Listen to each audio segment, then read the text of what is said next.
episode of Spellz, you'll need a salt shaker, paper napkins, and a spoon. Get ready to have some fun.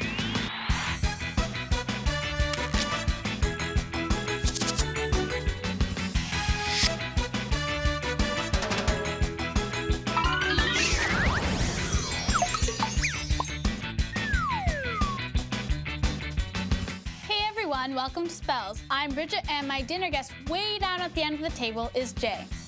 What was that, Bridge? I was saying hello to everyone. Say hi to him for me. Hi for Jay. On today's show, we'll teach you some really cool magic tricks you can do right at the dining room table. Dazzle your parents, amaze your friends, and drive your brother and sister crazy wondering how do you do it. Spoons will disappear and salt shakers will magically pass through the table. Could you pass the salt, please? Cut it out. Sorry. Boy, having dinner with a magician sure can make your appetite vanish.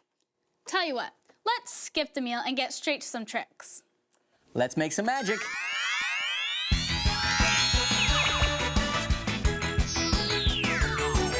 Bridget, does this look like a solid paper napkin? Take a look at that. Pretty ordinary, right? Yeah. Solid. Yes. Solid. Uh-huh.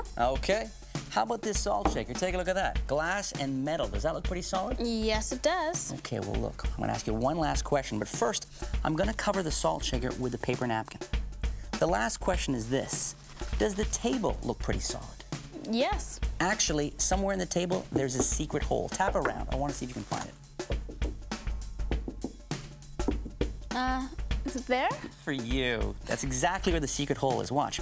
I'm going to put the salt shaker right there, cover the salt shaker and the paper napkin with my hand, and then put my right hand beneath the table. I'm putting my hand beneath the table because I want to catch the salt shaker as it goes down through the secret hole and lands in my other hand. Wow. That's what I would say. Here's how you do this one. You're going to need a salt shaker and 2 paper napkins. That's right, 2. One they see, one they don't. I have another one down here in my lap. It's spread out on my lap so that when I drop the salt shaker off the edge of the table, the salt shaker doesn't end up on the floor shattering, okay? But you want to make sure people don't see that. So here's what you do. I cover the salt shaker with the paper napkin. Okay, as I'm asking Bridget or whoever, is the salt shaker solid? Is the napkin solid? Then I pick it up and I'm holding it like this and I say, what about the table? Is that solid? Go ahead, find the secret hole. And as they're looking for the secret hole, I bring it to the edge of the table and I let the salt shaker fall. It falls directly into my lap, okay? Then I move forward. It looks like it's there, but it's not. Okay. Cover it with my hand. Take my other hand, put it beneath the table, and when I push down, I'm actually going to hit the salt shaker on the other side. So together it looks like bam. Okay. Boom. Bring it up. Real magic.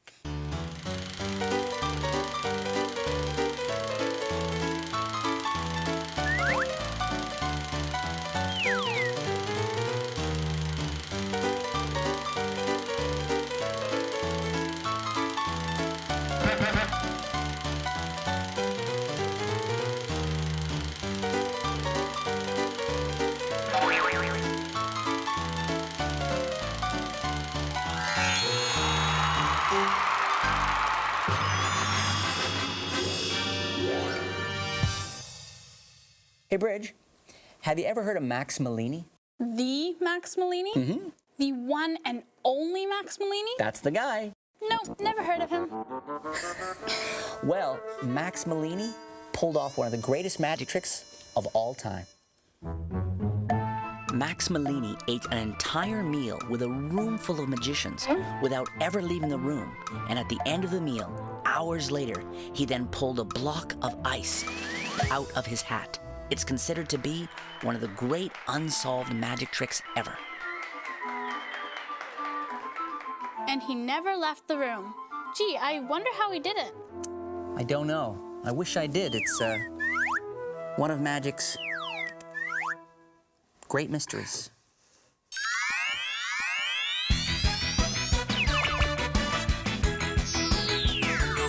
Bridget, would you be impressed if with just my manly man hands, if I could take this spoon and bend it in half? Yeah, I think I would. I'm gonna go one step better. Instead of doing something strong, I'm gonna do something with magic. Very nice. This is how you do this one. Bridget, did you see me throw it in my lap? Yeah, I Yeah, I thought you did. I thought you did. This is one of these ones that, from your perspective, looks amazing, but if someone's right beside you, it doesn't look so good. Because I actually just threw it in my lap. But it's all about how you do it and when you do it. That's where you want to practice a bit. You set them up by doing it once like this. So I come over, I cover it completely. You know, you want to make sure none of it's showing, okay? I cover it complete with my hands, and I come to the edge, and I bring it up. So I'm holding it behind like this, okay? And they're thinking, oh, he's going to do something, the strongman thing. They're not even thinking magic, right? So I'm there, and then I say, would you be impressed? And they say yes or no, or hey, can I have a sandwich? Whatever they're going to say, right? Then I say, I come over again, and I do the exact same actions, but when I get to the edge of the table, I kind of let it fall right into my lap, right onto the napkin. Okay. Boom. I come up, and you don't want to quickly do this. Right. Because then they're going to backtrack to when they last saw it. You want to take a couple of beats like this, boom, boom, boom. Then you do that, like that, and that's when they gasp. Nice.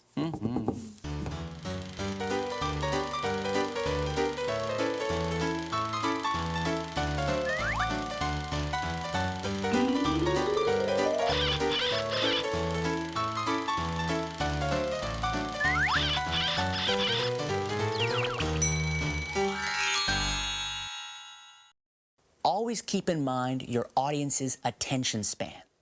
What that means is the length of time they're going to watch before they get bored or distracted. Like with all performance, the key is to keep it really short. Leave them wanting more.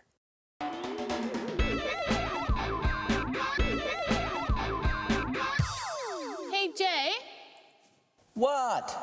do you know how oysters make pearls? How moisture makes twirls? I said, do you know how oysters make pearls? How cloisters make squirrels? How oysters make pearls. Toasters make worlds? Sorry, Bridge, I can't quite hear you, but I wanted to ask you. You know how oysters make pearls? Yes. This is what an oyster looks like.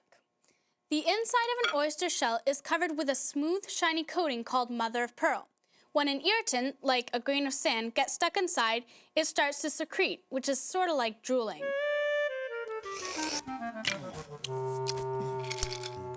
Like I said, the oyster shell secretes layers of mother of pearl to protect itself by coating whatever is irritating it. This coated grain of sand eventually becomes a pearl.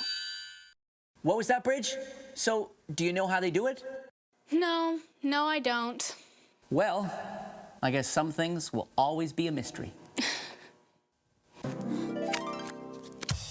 Here's a crazy thing that happened with me with a friend of mine. He's a good guy, but he wouldn't share his pizza. If he's not going to share his pizza, well, then I'm going to have to get out the sleight of hand and do a little something, right? Okay, so what I said is this. Let's play a guessing game, okay?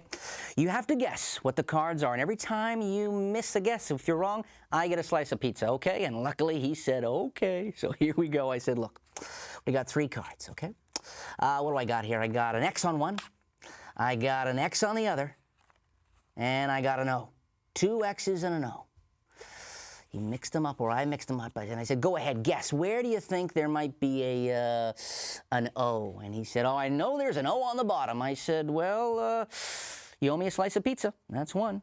I said, where else? He said, well, there's got to be an O. I think if there's not one on the bottom, it's got to be one on top. And I said, you owe me a second slice of pizza. He said, well, look, if this is an X and this is an X, the middle one's got to be an O. And I said, you owe me 3 slices of pizza. I said, let's go again. He said, okie dokie. I said, look here, look. Tell me where an O is. And he said, well, I think, or actually, tell me where an X is. I said, I'm sure there's an X on the bottom. He just showed me one. I said, well, you owe me 4 slices of pizza. He said, how about one on top? I said, that's another O. You owe me 5 slices of pizza. Finally, he said, in the middle, there's got to be an X. I said, that's 6 slices of pizza. He was crying at this point. I said, look, double or nothing. Last time, you owe me 6 slices of pizza. If that's an O, and that's an X. Double or nothing, you owe me 6 slices, what's this? He said, half an O and half an X. I said, double or nothing, that'll be 12 slices of pizza.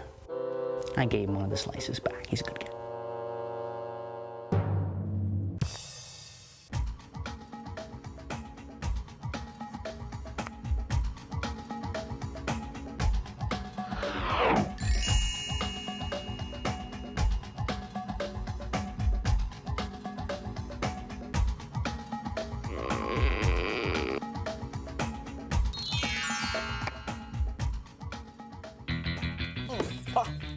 for joining us. Yeah, we had a great time. Thanks See you very next much. time. We'll see you next time on Spellz, okay? Oh, you, Pick a card, any card. Okay, now I'll put it back in the deck. Now shuffle the deck and find your card. No.